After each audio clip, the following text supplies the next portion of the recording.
At 35, Stephen Dempsey had been murdered and his body dismembered in a gruesome attempt to hide the evidence. His friends and family are still asking why. How could this happen to a man who they say had no enemies?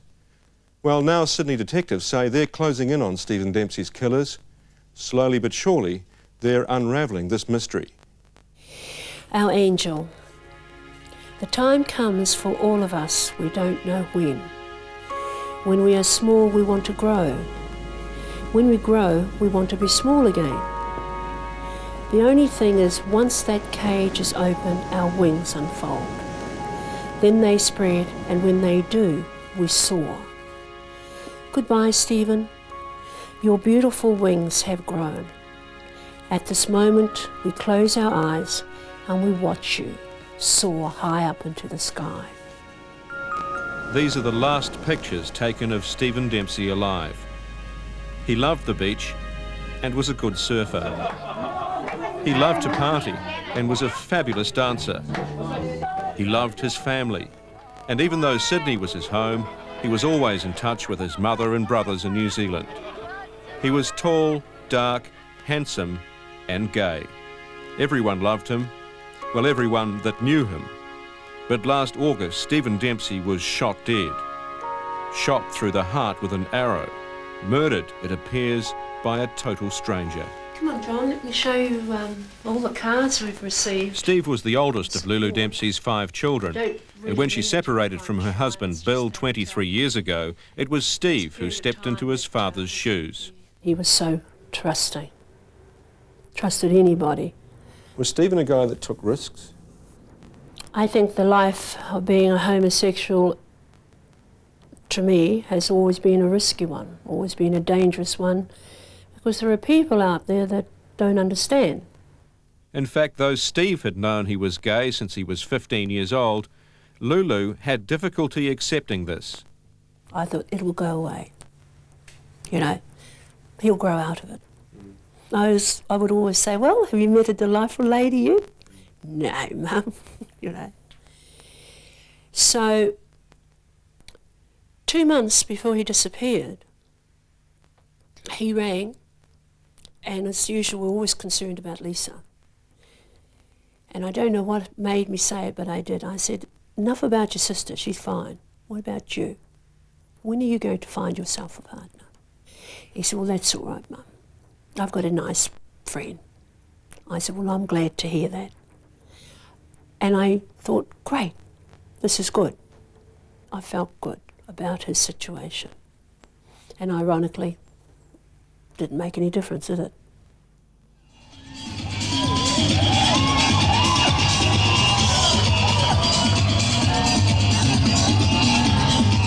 There can be little doubt that Sydney is the homosexual capital of the Southern Hemisphere. The annual gay and lesbian Mardi Gras is hailed as the world's biggest street party. It attracts even bigger crowds than the League Grand Final. Gay men and women from around the world come to Sydney not just because of the Mardi Gras, but because of the general acceptance of people from all walks of life. If Stephen Dempsey was alive today, this would be his kind of party. He revelled in Sydney's gay lifestyle, but he wasn't afraid of a touch of danger. He was a fearless sort of character. He was never worried about much. Lisa Dempsey is Stephen's younger sister. They flattered together in this exotic mansion in Palm Beach, north of Sydney. They were the best of friends. He liked excitement too, I must say. You know, he liked meeting new people. He was always meeting new people, getting up to mischief from time to time. He would bring people home to his house and feed them and look after them, and he'd only met them that day. Well, this is the last building that Stephen and I were working on together. Peter Rolfe was one of the last people to see Steve alive. He and Steve worked together and had been close but platonic friends for 17 years. Stephen and I were partners in the company. Stephen was the horticulturist, he was the designer, and looked after the technical side. He had green fingers from the time you met him? He sure did. What sort of a guy was he? He was a very happy-go-lucky type of person. He was very kind, he was very generous, Tell me what happened the day that he disappeared. He said he was going to meet a friend at Potts Point. He was either going home to get changed, or he was going to go to the gym and get changed. He didn't turn up at Potts Point? No, but I didn't discover that until 2 days later.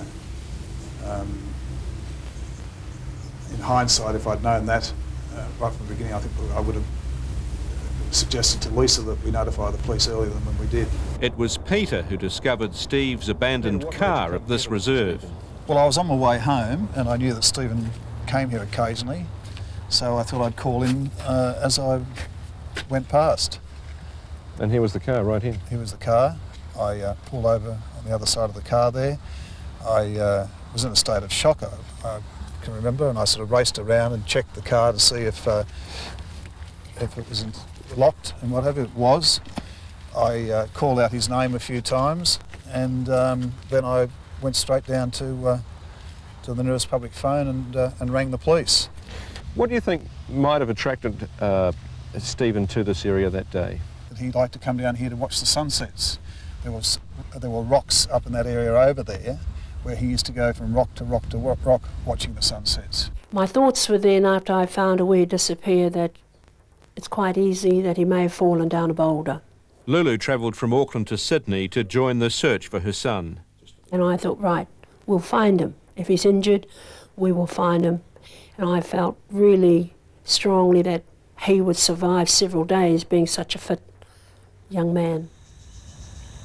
But the family's fears increased when they learned that along with sunsets and scenery, Deep Creek Reserve has another attraction. It's a gay pickup area, a so-called beat. He was very open with his sexuality with me, although he never used to mention beats. And I guess had I have known, yeah, I would have definitely been worried for him. Because I think they're risky areas. This reserve is one of Sydney's most popular beats, a place where bisexual and gay men come for casual sex. And it was here that Stephen Dempsey was killed. Police say it's the most macabre murder they've ever investigated.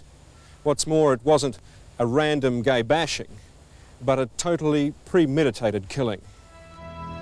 The first real evidence of foul play came after the police and over 100 of Steve's friends and family scoured the reserve and dragged the nearby waterways. Everything we found suggests it did happen here. Detective Ian Lynch heads the Dempsey investigation.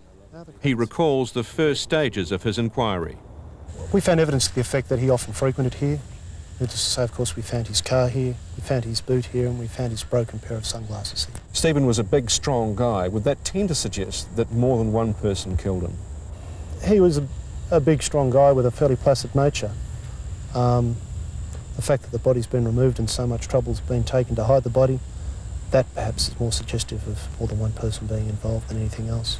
Ian, there are quite a few gay murders in Sydney.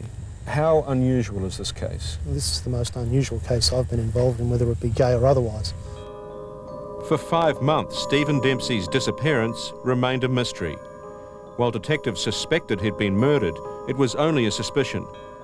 An anonymous caller claimed he'd seen Stephen Dempsey the day of his disappearance, but no one knew what had become of him until, just a week before Christmas, a discovery at Pittwater, north of Sydney.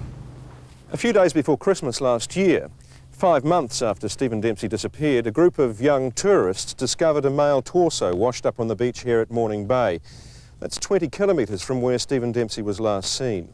The head, arms and legs had all been severed, possibly to try and prevent identification.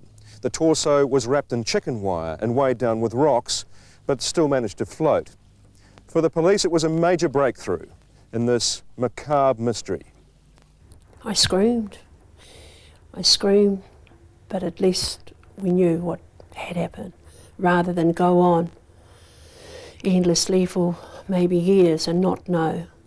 I kind of knew that he was gone, but I think I also must have lived in denial for a long time, because it wasn't until his body was found that I really accepted it. What are we looking at here? Well, in here we've got some DNA from Mum and from Dad and from Stephen.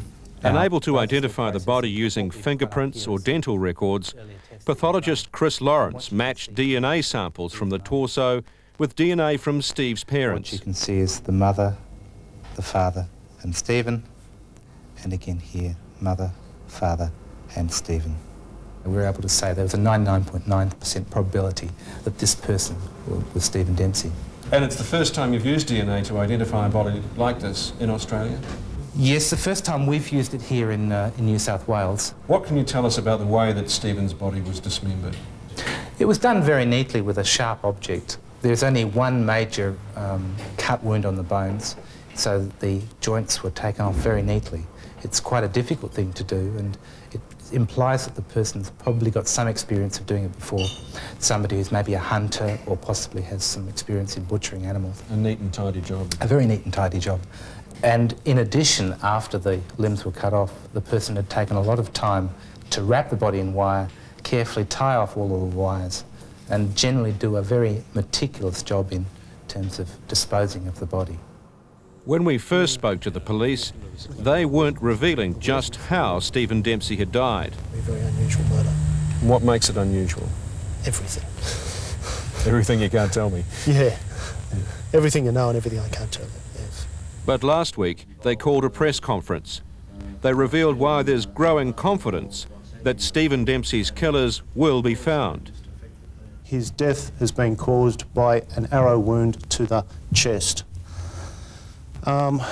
Police are very anxious to interview a person who has been seen in the vicinity of the park from as late as early 1993, armed with a bow and a quiver. Tell us about the reported sighting of this man and the threats. In November 1993, two men were walking through the bush not far from where Stephen disappeared, and they were confronted by a man armed with a bow and arrow and actually threatened by him. What actually happened? They have both taken off into the bush. The person's moved further away into the bush himself. Given that this appears to be an attack on a total stranger, are you concerned that he'll kill again? One of the reasons we want to catch him, of course, is the fact that so he doesn't do it again. Yes. Since then, 60 Minutes has learned just how the police know Stephen Dempsey was killed by an arrow. They found an arrowhead, similar to this one, lodged inside Steve's torso. A broadhead arrowhead, the type used by hunters. An arrow is actually designed to kill by hemorrhage, whereas a bullet from a rifle, for instance, is more designed to kill by shock.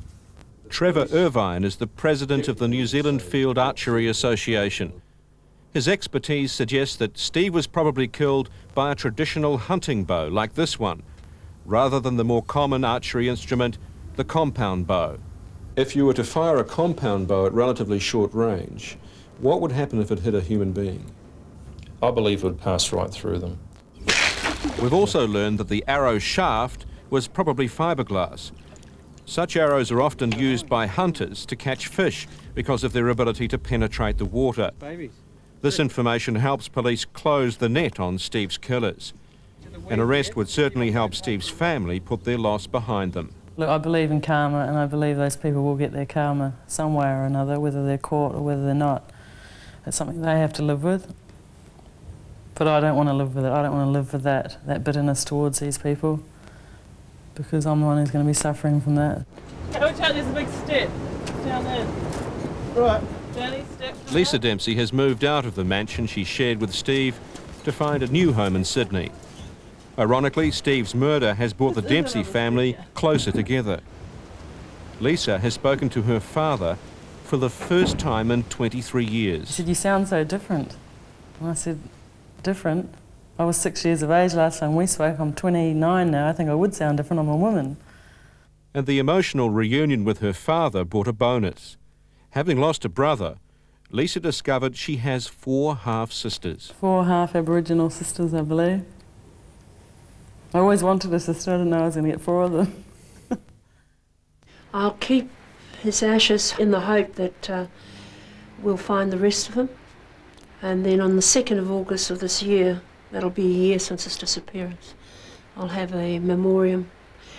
And once and for all, put him totally to rest, I hope. 7 months after her son's death, Lulu and her partner Brian Craze are still deep in mourning. That there's nothing worse that could happen to have their firstborn murdered and mutilated. That's the final insult. What effect has Stephen's death had on Lulu and the family? She goes to sleep every night cuddling his ski gloves to her chest, and that tears you apart to see that. And I realise what she's going through. Until tomorrow.